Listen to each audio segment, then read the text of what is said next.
accident? Accident? It was a bad accident. Yeah. You know, I always like to, if I'm lucky enough to do something that I haven't done before, and I certainly haven't ever played a mother like this. Dinner's ready. What are we having? I don't think it's anything exactly. No, well, what happened, the writer grew up in Connecticut, but he lives in Australia, Brian Carby, and this whole film is really based on his mother, you know, the central character. He didn't actually do all the events that are in the film, but he did go streaking and steal a bowling ball one night. No, I mean, it was fantastic.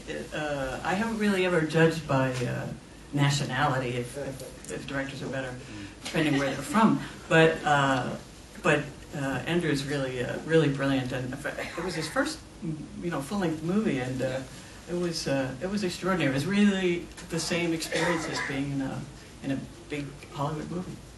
Wow. Except I didn't have as many tantrums. That's right, according to you. Yeah. Yeah, I mean, I really love parts that have a big arc. You know, there's a big change that takes place. So if you're going to eventually become a strong character, you need to start out a certain way. And like in Thelma and Louise, I think is an example of that, where I'm sort of a mousy housewife and you know, end up like I did, and dead. Oh, that's a big arc. Long Kiss Goodnight was one of my favorites because it was so extreme.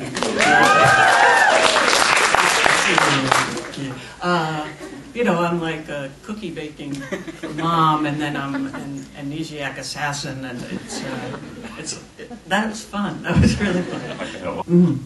I believe there's a question over there. Hi Geena, nice to meet you. Wondering whether or not, talking about the roles that you've had, you've kind of gone from, as a younger actress, more sexier roles, and as you said, you played the assassin in Long Kiss Goodnight. What are your thoughts on women who grow older in Hollywood and the kind of roles they have to do they have to take on, like the mother roles, which you seem to have done a lot of lately?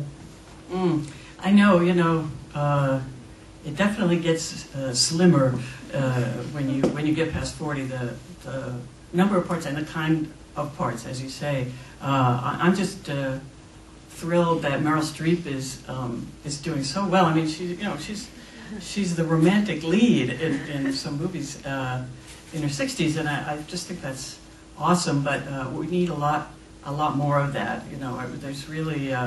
It's about time to start getting over this, the limited numbers of opportunities for women to be in film, and give them some good roles. There's plenty of great actresses out there that are sort of languishing, you know.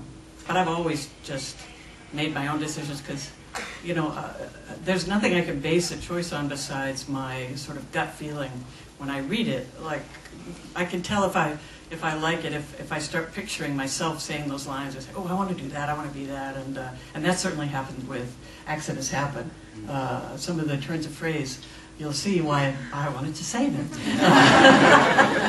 So that's how I choose. There's never really been a time when they said, do Titanic, I think it will be successful.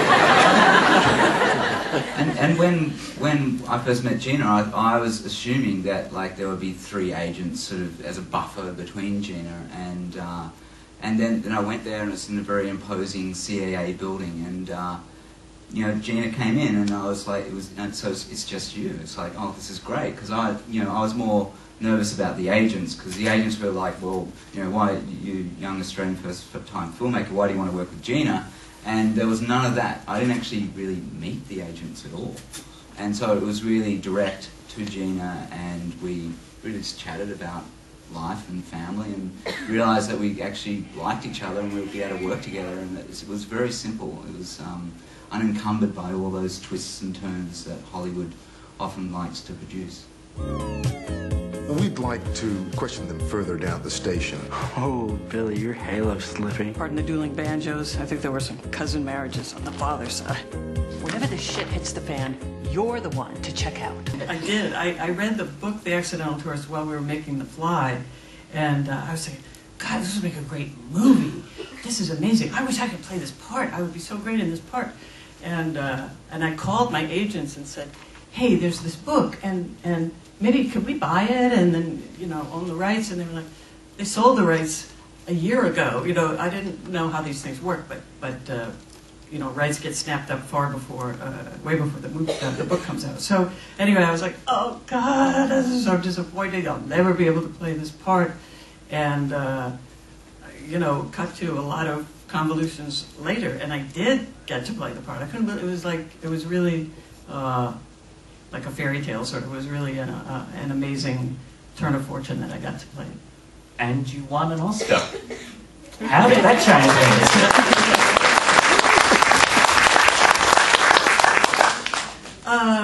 Well, it was nice. It was.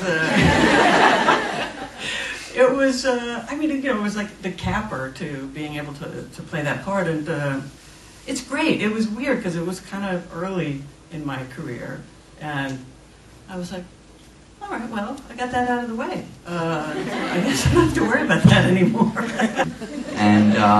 And so yeah, it's just that kind of, that weird thing that people think about Hollywood stars and fame.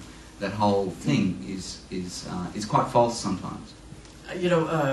One of the first things we did was have assembled the cast and everybody for a read-through of the script. And Harry Cook, who plays Larry in the movie, had a line. It's not in there anymore, but he had a line that was an incredibly vulgar word, and he'd been very, polite and everything before we started. And we're coming to that line, and then he says it, and he says, "Sorry, Miss Davis." What in the hell is wrong with you? I was trying to protect you. I don't need protecting, Billy. I need someone who's on my side. We all pay for our mistakes, Billy. Now you gotta stop paying.